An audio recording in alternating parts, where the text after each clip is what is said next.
The first knock didn't sound like a knock at all. It sounded like a warning shot against the silence. At exactly 6:12 a.m., while the rest of the street still slept under a pale gray sky, Evelyn Carter stood barefoot in her kitchen, a mug of untouched coffee cooling in her hand, her eyes fixed on the front door as the second knock came, louder this time, sharper, deliberate. She didn't move immediately. People who knock like that aren't asking permission. They're announcing arrival. And when the third knock came, followed by the unmistakable crackle of a police radio outside, Evelyn exhaled slowly, set the mug down, and whispered, "It's too early for mistakes." Through the blinds, she counted them. 1, 2, 8, 10. 15 deputies fanned across her lawn, armored, focused, ready. Not one patrol car. Tactical vehicles. This wasn't routine. This was a show of force. "Evelyn Carter," a voice boomed. "We have a warrant. Open the door." A warrant. For her? Evelyn's lips curved into something that wasn't quite a smile. "No," she murmured to herself. "You think you do." She didn't panic. That was the first thing that would have surprised them. No frantic calls, no scrambling, no running. Instead, she turned calmly, walked down the narrow hallway, and opened a drawer that revealed not weapons, not cash, but a single, secure satellite phone, matte black, unmarked, almost invisible in its simplicity.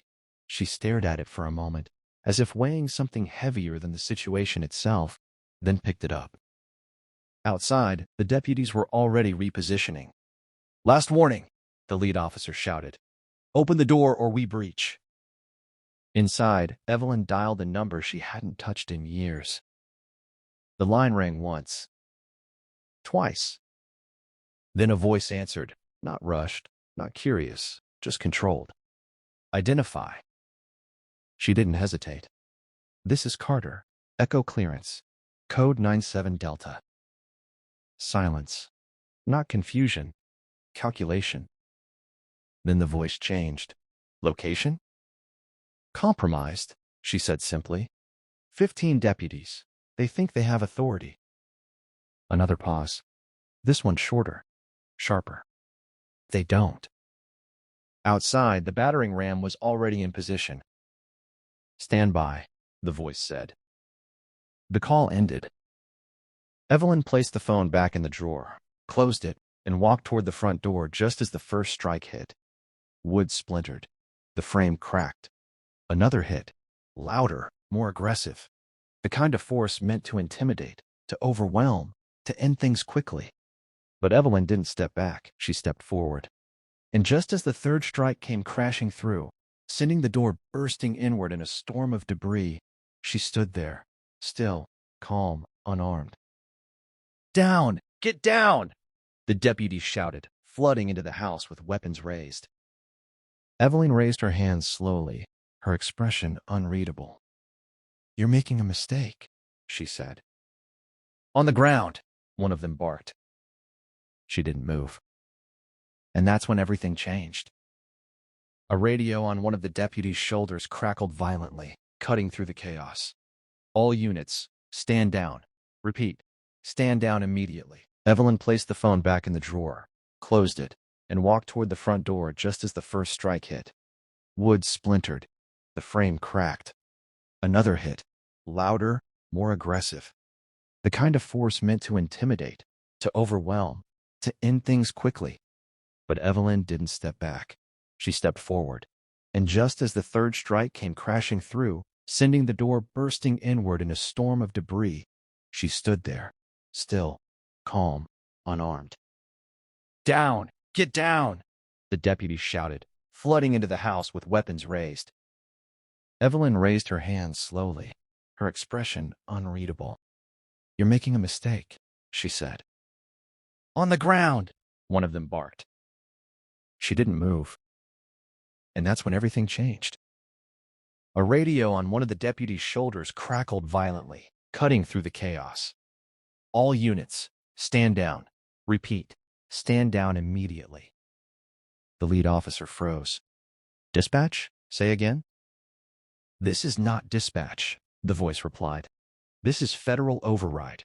You are to stand down, exit the premises, and await further instruction. Confusion rippled through the room. Guns lowered slightly. Eyes shifted. The lead officer narrowed his gaze. We have a signed warrant. No, you don't, the voice cut in. You have been given incorrect authorization. You are currently in violation of federal protocol.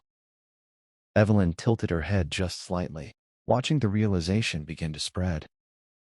Who is this? The officer demanded. A pause. Then, Pentagon Command Authority. Silence dropped like a weight. 15 deputies, fully armed, suddenly unsure of their ground. The officer swallowed. That's not possible. Evelyn finally spoke again, her voice calm, almost gentle.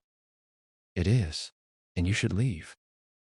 One by one, the certainty drained from the room. The authority they had walked in with, gone, replaced by something colder. Doubt. Everyone out, the officer muttered finally. No one argued. Within minutes, the house was empty again, the broken door hanging like a scar, the silence returning as if nothing had happened. But everything had, because this was never about a warrant.